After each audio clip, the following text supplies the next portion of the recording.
doromohon de la mehindera kandere kundere shendere kundere siyera. Ama, lumalapit po kami sa iyo ngayong hapon na ito. We acknowledge your very presence. Your very presence, Lord, in our midst. Alam ko ikaw ang nagdala sa mga kapatid ko dito sa lugar na ito.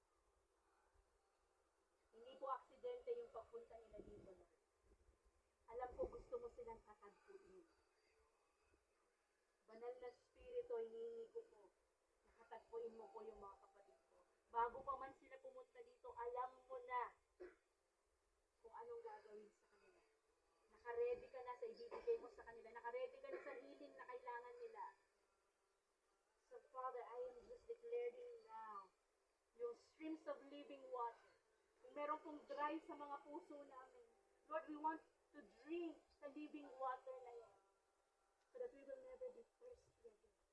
Buhayin mo, i-refresh mo, Lord, yung mga souls ng mga anak mo during their stay dito sa lugar na to. And let them love you deeply. In Jesus' name. And Father, I pray for healing. Lord, nagpapakumbaba po kami sa iyo. Ikaw po nakakaalam kung ano yung buhay na dinaanan namin. Yung hirap, yung sakit, alam mo lahat yun, Lord. Walang lingid sa iyo. At andun ka ng mga pagkakataon na yun.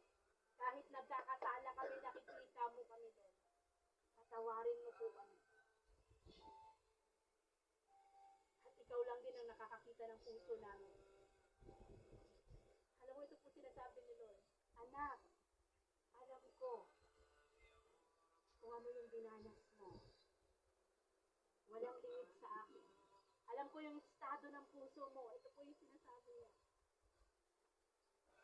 Alam ko kung nahihirapan ka na. At hindi kita binibitawan, sabi ni Lord. Hindi kita iniiwan. Kailanman. Ikihasyaga mahaya. Yesededehinderehiya shekikanda sandaramahaya. You are my child, sabi ni Jesus. Mahal na mahal na mahal na mahal kita. Ibohoson durumuhoshe